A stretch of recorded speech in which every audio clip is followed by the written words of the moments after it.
Hello everyone, welcome to my YouTube channel. और आज की क्लास में हम बात करने जा रहे हैं बीपीटी थ्योरम के बारे में। बीपीटी थ्योरम जो कि क्लास 10th का ट्रायंगल का एक टॉपिक है और ये आपके बोर्ड एग्जाम में बहुत ज़्यादा पूछा जाता है। तो आइए शुरुआत करते हैं, बीपीटी थ्योरम को देखते हैं और इसको कैसे प्रूफ करेंगे इसको भी देखते हैं।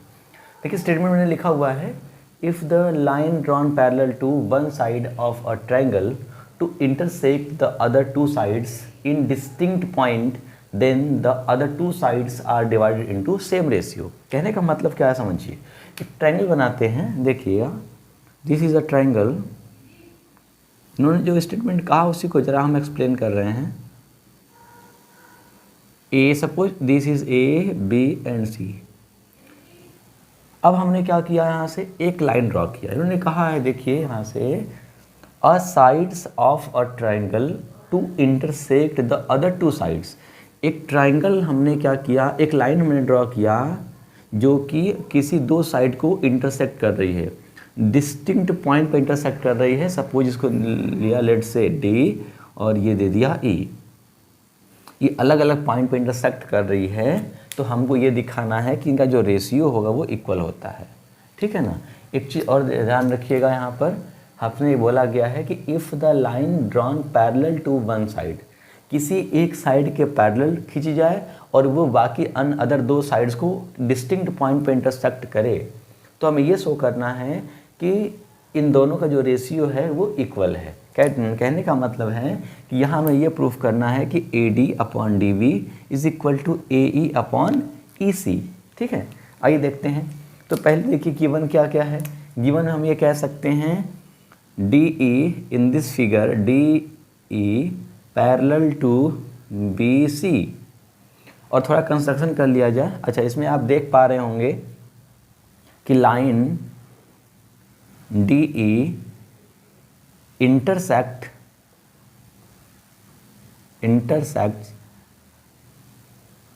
Side A B and A C at D and E. आप देख पा रहे हैं कि जो साइड हमारी डी ई है वो बी सी के पैरेलल है ही।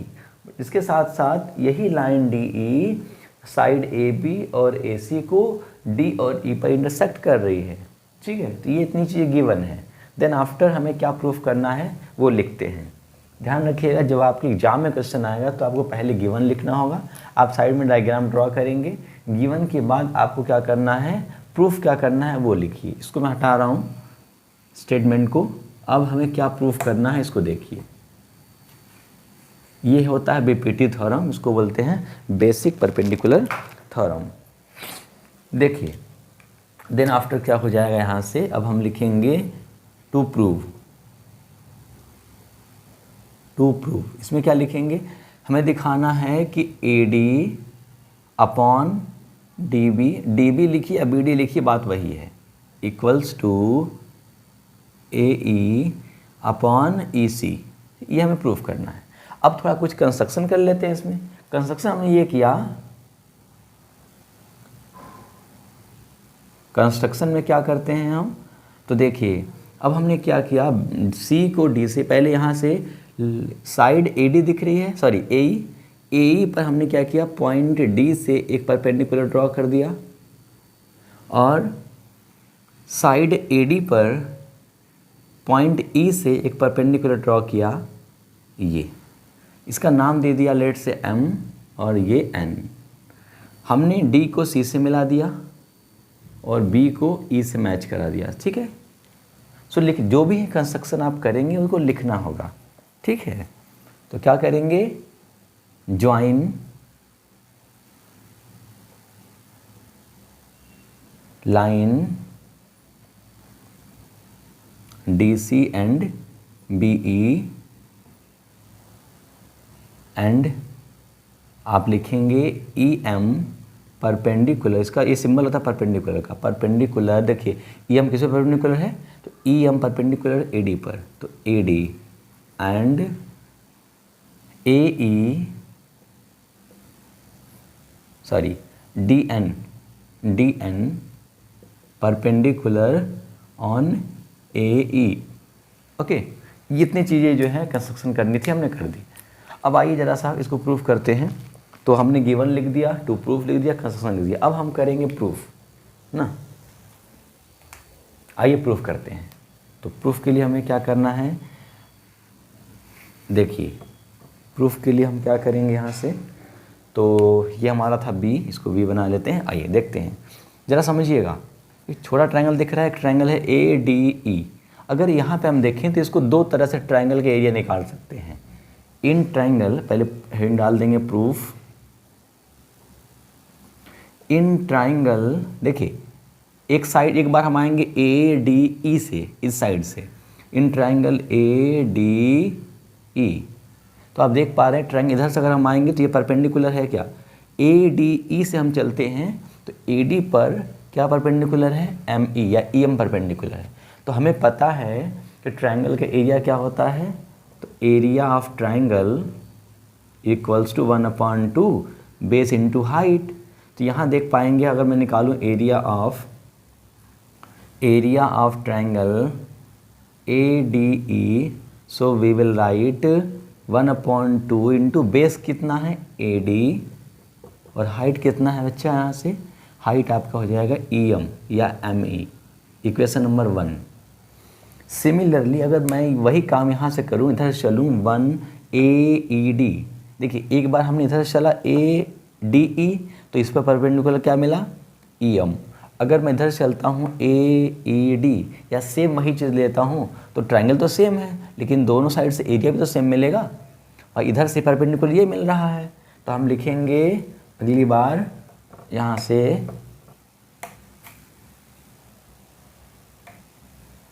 हम लिखेंगे यहाँ से area in triangle A E D, area of triangle क्या हो जाएगा यहाँ से A E D equals to 1/2 base कितना हो जाएगा उस पर, ए ई बेस हो गया हमारा, और हाइट कितना हो गया D N, equation number 2।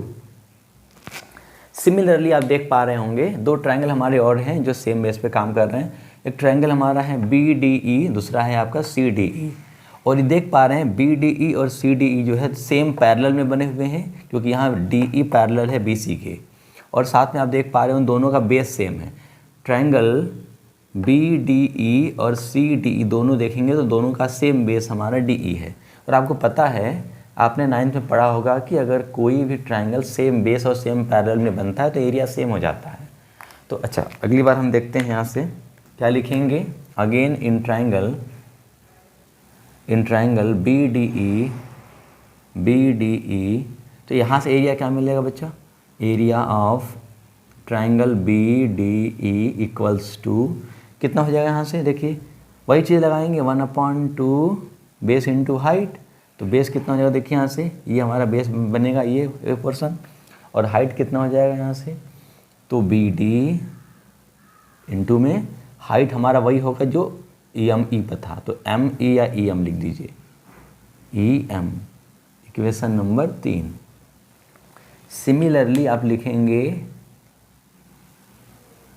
Similarly हो जाएगा एरिया ऑफ ट्रायंगल, देखिए C D E, area of triangle C D E, तो क्या मिल जाएगा 1/2, और बेस इसका हो जाएगा आपका सी ई, इंटू में इसका जो हाइट हो जाएगा क्या हो जाएगा D N, equation number 4।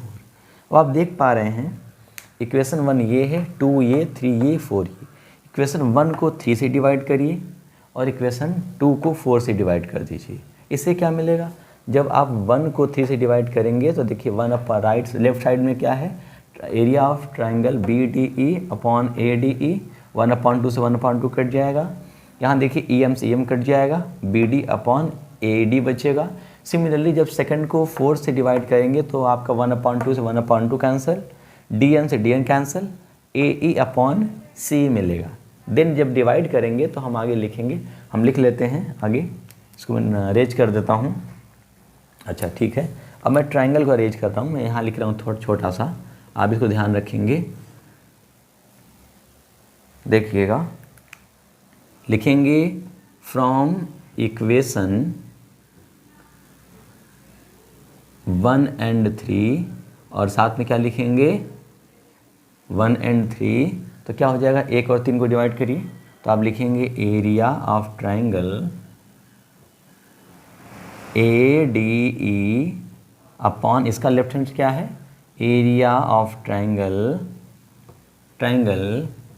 BDE equals, देखिए दोनों का राइट साइड क्या है, देखिए मैं डायरेक्टली कर रहा हूँ, जब 1 को 3 से डिवाइड करेंगे तो 1/2 कैंसिल, EM से कैंसिल, तो क्या मिलेगा ADE अपॉन BD। इक्वेशन हम इसको देते हैं 5, लेट से इक्वेशन नंबर 5, ठीक है। अब मैं 1 को हटा रहा हूँ यहाँ से, अगेन सिमिलरली हम सॉल्व करेंगे इक्वेशन नंबर कौन सा 2 और 4 को, तो लिखेंगे फ्रॉम इक्वेशन 2 and 4, तो 2 को 4 से डिवाइड करिए तो क्या मिलेगा एरिया ऑफ ट्राइंगल क्या है AED upon area of triangle 4 number में क्या लिखा है CDE is equals to, right side क्या दिया हुआ है 1, देखिए फिर से डायरेक्ट 1/2 से 1/2 कैंसिल, DN से DN cancel, so it will be AE upon CE, equation number 6। I hope कि आप मेरी बात यहाँ तक समझ पाए होंगे। अब जरा हम आगे चलते हैं, इस क्वेश्चन को रेज कर रहे हैं, ज़रा देखिएगा। अब इसका हमारा काम नहीं है, अब हम देख रहे हैं इक्वेशन नंबर 5 और 6 को, ज़रा ध्यान दीजिए। तो अगर आप देखें तो अभी मैंने जो ट्रायंगल ड्रॉ किया था, मैं एक बार ट्रायंगल पे आप ध्यान दीजिए, मैं फिर से ड्रॉ कर रहा हूँ ट्रायंगल यहाँ पे समझाने के लिए। ये A था, ये B और ये C था। एक लाइन ड्रॉ किया था हमने जो कि पैरेलल थी थर्ड साइड के, ये हमारी थी D और ये E, इस पर परपेंडिकुलर था हमारा, और इस पर परपेंडिकुलर ये था, ये M था, ये N था, इसको हमने मिलाया इससे, इसको मिलाया हमने इससे। आप देख पा रहे हैं यहाँ पर अगर मैं बात करता हूँ BDE और CDE की, तो दोनों जो ट्रायंगल हैं ये सेम बेस पर और सेम पैरेलल में बने हैं। सेम पैरेलल का मतलब ये इसके पैरेलल है, और ये दोनों ट्रायंगल का जो बेस है DE दोनों के लिए सेम है कि नहीं, सेम साइड है ना। तो सेम बेस और सेम पैरेलल में बना हुआ ट्रायंगल का जो एरिया होता है वो क्या होता है, इक्वल होता है। क्या होता है, इक्वल होता है। सो इस बेसिस पे हम कह सकते हैं कि area of triangle CDE is equal to area of triangle, क्या हो जाएगा यहाँ से BDE। ये दोनों देखिए CDE कहाँ गया, सॉरी CDE ये वाला ट्रायंगल, और यहाँ से देखिए BDE ये ट्रायंगल, दोनों इक्वल हो गए। अब एक बात बताइए आप, अगर इक्वेशन 5 और 6 का लेफ्ट साइड का जो डिनोमिनेटर है वो इक्वल हो गया, अब हमें ये देखना है कि क्या ऊपर वाला जो एरिया वो भी इक्वल है। बिल्कुल है, क्योंकि सेम ट्रायंगल है। ज़रा बताइए AED ये और ADE और AED दोनों तो सेम ट्रायंगल की बात कर रहे हैं ना, और सेम ट्रायंगल में कहीं से भी निकालेंगे तो एरिया सेम मिलती है। तो यहाँ से आपका एरिया ऑफ ट्रायंगल हम लिखेंगे ADE equal to area of triangle AED, दोनों सेम है। तो जब ये भी सेम, ये भी सेम, ये भी सेम, ये भी सेम, तो आप समझ रहे हैं अगर दोनों को इक्वेट करेंगे हम तो हम क्या लिख पाएंगे, ये एरिया इसके इक्वल, ये एरिया इसके इक्वल, मतलब लेफ्ट हैंड साइड इक्वल हो गया। तो हम कह सकते हैं राइट हैंड साइड भी इक्वल होगा। किसी इक्वेशन का लेफ्ट हैंड साइड इक्वल होता है तो राइट हैंड साइड भी इसका क्या होगा, इक्वल होगा। फ्रॉम इक्वेशन 5 and 6 क्या लिख सकते हैं यहाँ से, फिर तो मिल जाएगा आपको, राइट साइड लिख दीजिए AE upon CE equals to AD upon BD। आप देख पा रहे होंगे यहाँ से हमने प्रूफ कर दिया। देखिए AE अपॉन AC या CE AD अपॉन BD हो गया। इसको पहले कर सकते हैं, इसको बाद में कर सकते हैं, कोई प्रॉब्लम नहीं है इसमें। तो ये हमने BPT थ्योरम को प्रूफ कर दिया। कितनी आसानी से, कितने सिंपल तरीके से प्रूफ किया है। एक बार जाके जरूर पढ़िएगा, आप लगा लीजिएगा, एग्जाम में ज़रूर आता है, ठीक है ना। तो कल हम डिस्कस करेंगे थेल्स थ्योरम के बारे में, ठीक है ना। कल हम बात करेंगे थेल्स थ्योरम के बारे में, और आज यहीं तो छोड़ते हैं क्लास को, ठीक है। ओके, मैं होप करता हूँ कि आपको मेरी बात समझ आई होगी। तो आज के लिए इतना ही। Thank you class.